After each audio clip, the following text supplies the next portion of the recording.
Vous avez probablement déjà entendu parler de Final Fantasy XIV, le MMORPG multiplement primé, et non, je ne finirai pas ce copypasta. Même si j'en ai très envie. En juillet de cette année est sortie Dawntrail, la dernière extension du dit MMORPG, et qui, comme chaque extension, a intégré un nouveau scénario, de nouveaux personnages, de nouveaux lieux, bref, plein de choses à découvrir et à discuter pour les joueurs. Évidemment, qui dit nouveau scénario et personnages dit aussi nouveaux antagonistes, et même s'il n'est pas l'antagoniste final de cette extension, celui qui tiendra ce rôle pendant la majorité de l'aventure est Zoraal Ja, un personnage qui divise énormément la communauté et qui ne sait pas trop sur quel pied danser par rapport à lui. De mon côté, j'aime énormément ce personnage pour ce qu'il représente, et c'est pour ça que j'ai décidé qu'il serait notre sujet du jour. Bienvenue dans ce storytelling sur Zoraal Ja de FF14.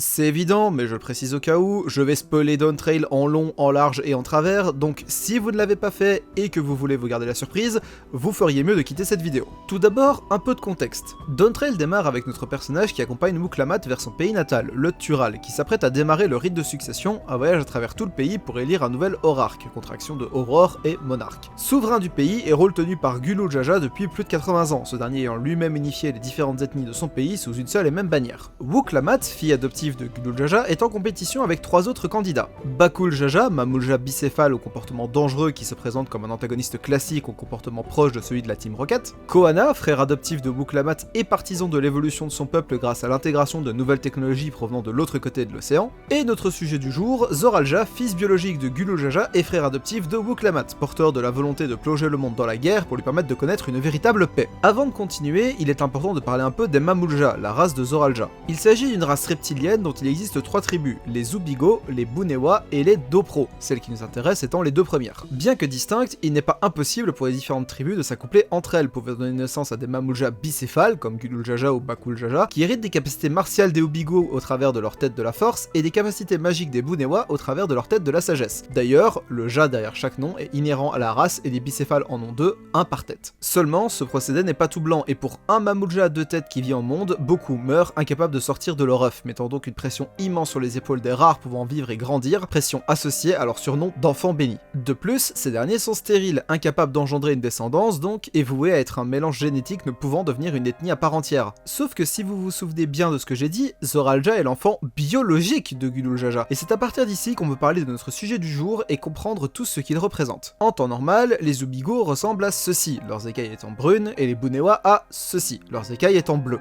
Zoraal Ja est une combinaison des deux, ayant la morphologie d'un Ubigo, mais la couleur d'un Bunewa, faisant de lui un être unique rien qu'avec ça. Ajoutez à ça qu'il est né d'un Mamoulja bicéphale, quelqu'un qui ne devrait pas pouvoir se reproduire, et vous vous retrouvez avec un personnage qui ne devrait pas exister, ce dernier ayant donc été surnommé l'enfant prodige, l'enfant dont l'existence défie tout ce qui a été établi jusque-là. Sauf qu'un tel surnom, c'est très difficile à porter car les attentes à son sujet deviennent rapidement colossales, bien plus que pour n'importe qui d'autre, attentes que Zoraal Ja s'est efforcé de remplir de par son statut d'enfant prodige. Cette volonté et cet ego de répondre aux attentes posées sur lui sont les éléments qui vont peu à peu le faire chuter mentalement et obscurcir son esprit, le faisant s'isoler de tout et tout le monde au point que lorsqu'il échouera au rite de succession, il prendra un chemin sans retour qui lui feront faire des actes plus horribles les uns que les autres. On finit par affronter Zoraal Ja dans le dernier tiers de l'extension, ce dernier ayant abusé d'une technologie liée aux âmes pour accroître son pouvoir qui va lui donner des hallucinations à la chaîne, jusqu'à ce qu'il finisse par en avoir 3 particulièrement importantes, chacune d'entre elles étant liée à un élément important de la descente aux enfers de Zoraal Ja. Sa première hallucination est celle de ses frères et sœurs adoptifs, Muklamat et Kohana. Ces derniers sont des orphelins qui ont été adoptés par Gulool Ja, désireux de leur donner une famille avec laquelle grandir, sauf que ce geste fut pris comme une insulte et une trahison aux yeux de Zoraal Ja. Il est l'enfant prodige, celui qui existe alors qu'il ne devrait pas,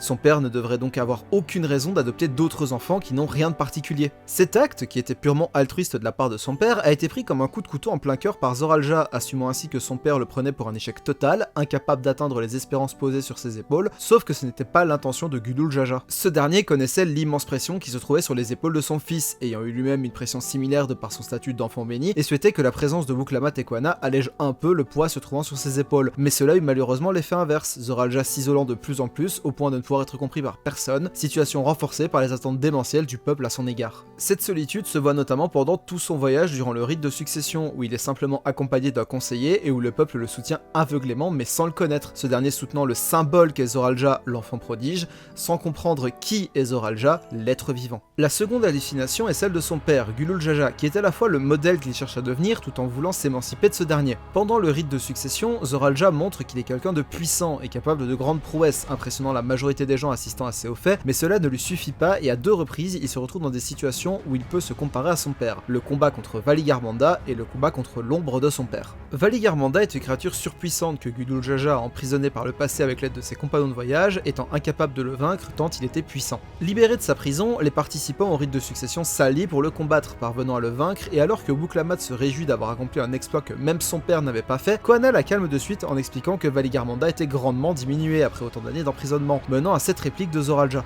Alors, avoir vaincu ce Valigarmanda-là ne légitime en rien mon surnom d'enfant prodige.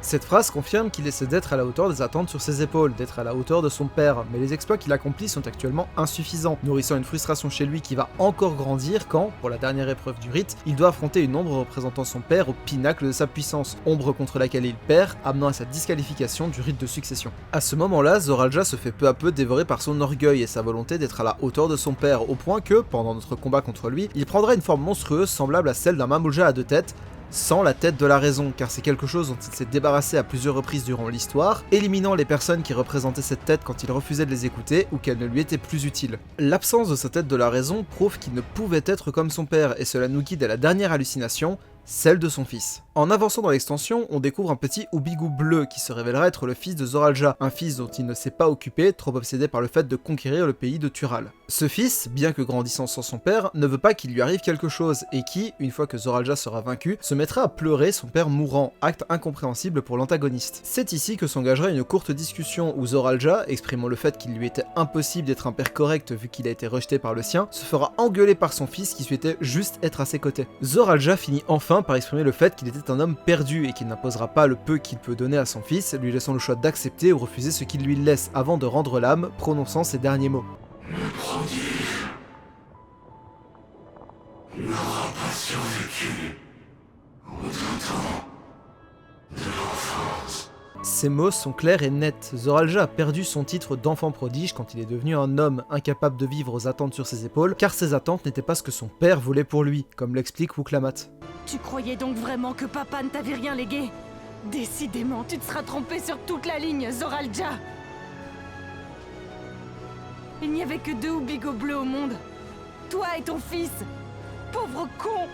L'héritage de Zoraljah était justement son unicité. Il était le premier et seul Oubigou bleu, un être ne devant pas exister, un prodige, un miracle, être qui a lui-même pu avoir un fils, donnant naissance à une toute nouvelle ethnie Mamouja. L'héritage de Zoraljah, c'était sa vie elle-même, une vie qu'il aurait dû construire comme il le souhaitait, sans chercher à être comme son père, car aucun des deux ne pouvait être l'autre. La tragédie de Zoraljah est celle d'un enfant qui, en grandissant, souhaitait être comme son père, son modèle, souhait qui était tellement fort qu'il en a oublié l'essentiel. Un modèle n'est qu'un exemple à suivre, une base utilisé pour se façonner soi-même, devenir sa propre personne. Zoraljah est né comme fils de Gulul Jaja et il n'a jamais réussi à devenir autre chose que ça. Il est resté le fils de Gulul Jaja et n'a jamais réussi à devenir Zoraljah.